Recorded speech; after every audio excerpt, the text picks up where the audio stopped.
আমার আল্লাহ বলে দুনিয়ার মধ্যে আল্লাহর নিয়ামতগুলি দেখা দেখা যে আল্লাহকে চিনবে, আল্লাহর গোলামি করবে, আল্লাহ পাকের দাসত্ব করবে, আখিরাতের প্রতিযোগিতা কবরে যাবে। কবরে যাওয়ার পরে আমার আল্লাহ রাব্বুল আলামিনের এরকম নিয়ামতগুলি যখন পাবে, আনন্দে আত্মহারা হইয়া সেই খুশিতে ভরপুর হয়ে যাবে। আর আল্লাহ রাব্বুল আলামিন কবরের মধ্যে এমন আরামে ঘুম পাড়াবে গো, কিয়ামতের আগে তার ঘুম থেকে আর কেউ ভাঙতে পারবে না। জোরে জোরে বলেন সুবহানাল্লাহ। এজন্য আখিরাতু খায়রু ওয়া আবকা, আল্লাহ বলেন ঈমানদারেরা, ওয়াল আখিরাতু খায়রু ওয়া আবকা, তুমি দুনিয়াতে কি সংগ্রহ করছো, কি দামি দামি জিনিস তুমি তোমার ঘরে ফিটিং করছো, কি দামি দামি পণ্যের তুমি মালিক হয়েছো, এগুলা তো ধ্বংস হয়ে যাবে, নষ্ট হয়ে যাবে, পুরান হয়ে যাবে, ফেটে যাবে, ভেঙে যাবে, সব ধ্বংস হয়ে যাবে। ওয়াল আখিরাতু খায়রু ওয়া আবকা, কিন্তু পরকাল যেটা, এটা হলো সবচেয়ে ভালো, সবচেয়ে উত্তম। ওয়া আবকা, এবং এটা হবে চিরস্থায়ী। আখিরাতের নিয়ামতের মালিক যদি হতে পারো, এটা চিরস্থায়ী, এটা সব সময় থাকবে, এটা নষ্ট হবে না, এটা ভাঙবে না, এটা পুরাতন হবে না, এটা ফেটে যাবে না। জোরে জোরে কোন সুবহানাল্লাহ। যত বড় দামি সিমেন্ট লাগায় বিল্ডিং করার না কেন, 100 বছর 150 বছর পরে এটা ভালো থাকবে না ভাঙন লাগবে? ইঞ্জিনিয়ার করে এটা চলতে না ভাঙবে।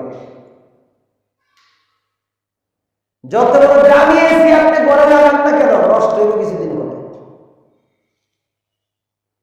যত বড় দামি কাঠ দিয়ে আপনি খাট বানান না কেন, 2 বছর 3 বছর পরে বালিশের কালার উঠে যাবে। কথা বলে যত বড় দামি চাদর আপনি আপনার বিছানায় বিছায় শোন না কেন, কিছুদিন পরে ডিসকালার হবে। আর জান্নাতের নিয়ামতের মধ্যে প্লাস এবং মাইনাস বলতে নেই, প্লাস প্লাস সুবহানাল্লাহ কয় না। জান্নাতের মধ্যে একটা বাজার হবে, ফটোর বাজার, ওখানে শুধু ছবি আর ছবি থাকবে। সুবহানাল্লাহ কইতে না? ওখানে জান্নাতীরা যাবে, একটা ছবি উঠাইব, বলবে এ কত সুন্দর, এই এমন আমার চেহারাটা হইতো, কল্পনা করতে দেরি এর চেয়েও সুন্দর চেহারা হয়ে যাবে। সুবহানাল্লাহ।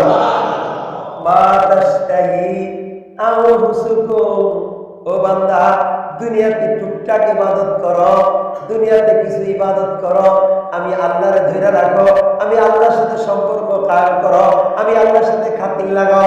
এই ইমানদার, একটু খাতির লাগে কবর আসো।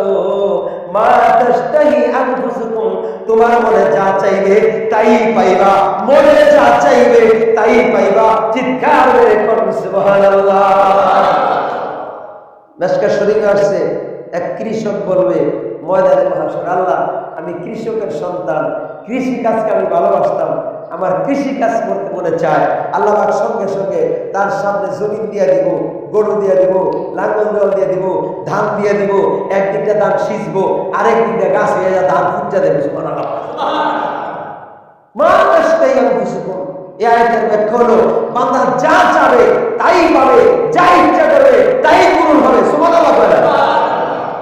দুনিয়া যা চাই তা ভাই, কথা বলেন ভাই। এই জন্য যুবক ভাইদেরকে বলবো, আখিরাতকে স্মরণ রাখা, আখিরাতের জন্য সামান সংগ্রহ করার জন্য